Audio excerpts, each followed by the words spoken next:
محترمونو لیدونکو په دې هیله چې جوړ او روغ یاست. د نن ورځې د درس موضوع مو ده د فرانهوفر تفرق له یوې سرچینې یا یوې روزنې څخه. د فرانهوفر د تفرق د پیښې د څېړلو لپاره راځو یو سرچینه یا روزنه په نظر کې نیسو.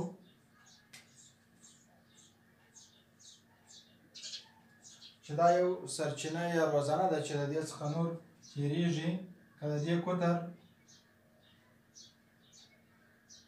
په ډي سره وښیو. اوس نو د دې روزنې څخه چې نور تېرېږي کله چې سره یوځای کېږي که موږ دغه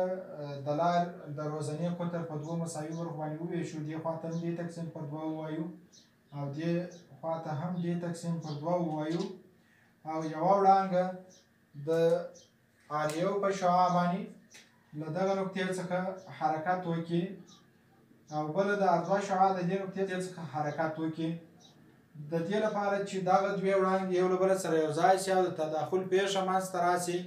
نو سکرین باید ډېر لرې وي یا باید د روزنې قطر ډېر کم وي، یعنی د روزنې د قطر باید ډېر کم او همدارنګه سکرین یو څه لرې وي تر څو چې دغه د تداخل پیښه منځته راشي، ځکه چې دغه وړانګې تقریبا یو له بله سره موازي حرکت کوي، یعنی په موازي ډول باندې ځي. نو اوس د دې لپاره چې هلته تداخل پیښه منځته راشي، دغه د تداخل پیښه چې روښانه نقطه جوړېږي یا تاریکه نقطه جوړېږي، هغه د لارې د توپیر په اساس باندې موږ ورته پوهېږو چې دلته روښانه نقطه جوړېږي او یا هم تاریکه نقطه جوړېږي. اوس راځو که چیرې د دغه نقطې څخه پر اردوه شعاع باندې دلته عمود خط رسم کړو او دغه زاویې ته چې دلته جوړېږي دې ته الفا زاویه ووایو، دا په الفا زاویې سره وښیو. د لارې توپیر د دغه دوو وړانګو ترمنځ له دغه فاصلې څخه عبارت دی چې دې فاصلې ته موږ ورته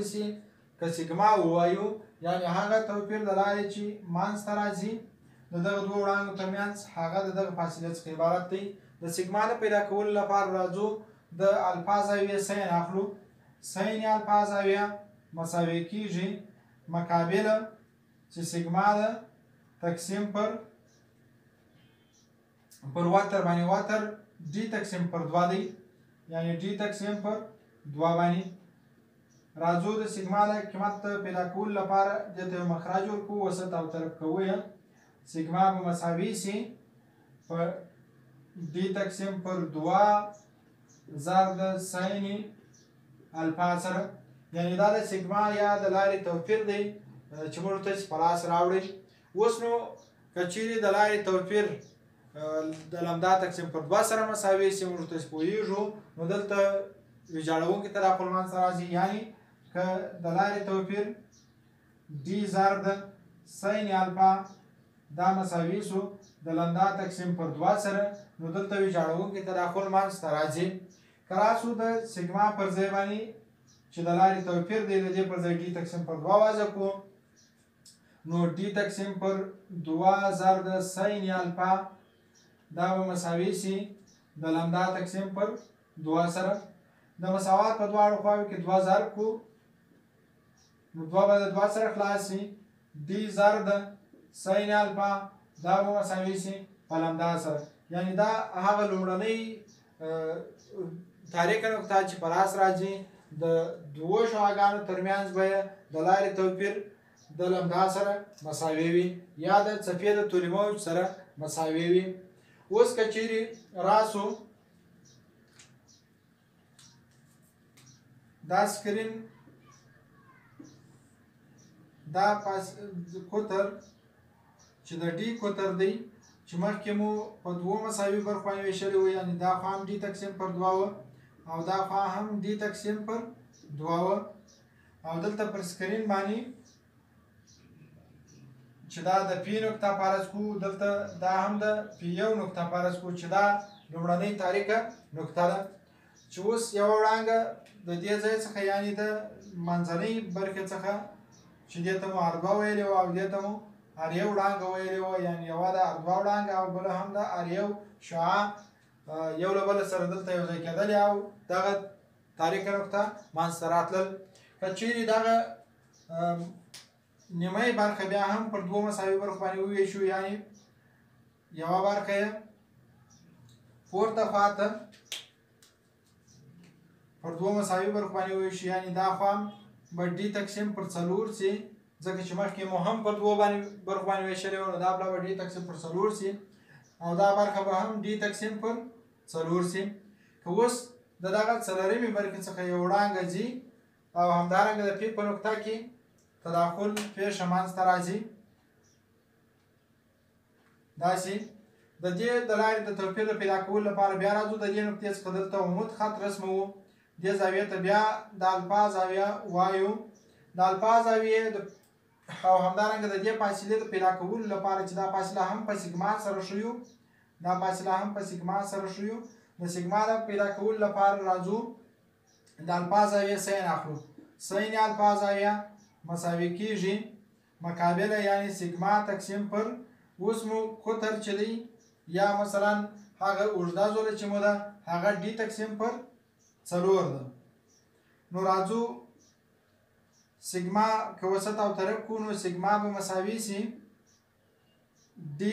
ډي تقسیم پر 4 ضرب د سین الفا سره. که چیرې راسو موږ ورته چې مخکې وویله چې هغه وخت ویجاړونکي تداخل منځته راځي چې ډي ضرب د سین الفا دا مساوي لمدا تقسیم پر 2 سره سي. نو اوس موږ ورته چې د څلورمې برخې د روزنې لپاره موږ ورته په لاس راوړله چې سیګما مساوي کیږي ډي تقسیم پر 4 ضرب د سین الفا سره. که چیرې د سیګما قیمت مساوي د لمدا تقسیم پر 2 سره سي نو باره لیکلی سو چې ډي تقسیم پر 4 ضرب د سین الفا دا باید مساوي د لمدا تقسیم پر 2 سره سي چې ویجاړونکي تداخل منځته راسي. اوس که چیرې د مساوات په دواړو طرفونو کې 4 ضرب کو، دې طرف ته هم 4 ضرب کو، دا 4 به 4 سره خلاص سي، ډي ضرب د سین الفا دا به مساوي سي، دلته به 2 او 2 سره خلاص سي، 2 به پاته سي، هغه 2 په لمدا کې ضرب سي په 2 لمدا سره. نو د دې څخه موږ پوهېږو چې په ترتیب سره موږ کولی سو چې ډي ضرب د سین د الفا د لومړۍ رابطې لپاره په لاس راغله. ډي ضرب د سین الفا دا مساوي سره په لومړي سر کې په لمدا سره، په دویمه پلا کې په 2 لمدا سره او بالاخره 3 لمدا 4 لمدا او په داسې قیمتونه به اخلي. نو اوس د لمدا لپاره باید موږ دلته ووایو چې ډي ضرب د سین الفا دا باید مساوي سي د تحریکو نقطو د پیدا کولو لپاره باید ډي ضرب د سین الفا دا مساوي سي په ام ضرب د لمدا سره. د ام قیمتونه به مساوي وي په مثبت او منفي 1 مثبت او منفي 2 مثبت او منفي 3 داسې نقطه یعنی دا قیمتونه به ام اخلي او همدارنګه د تحریکو نقطو د پیدا کولو لپاره به د دې فورمول څخه استفاده کوو.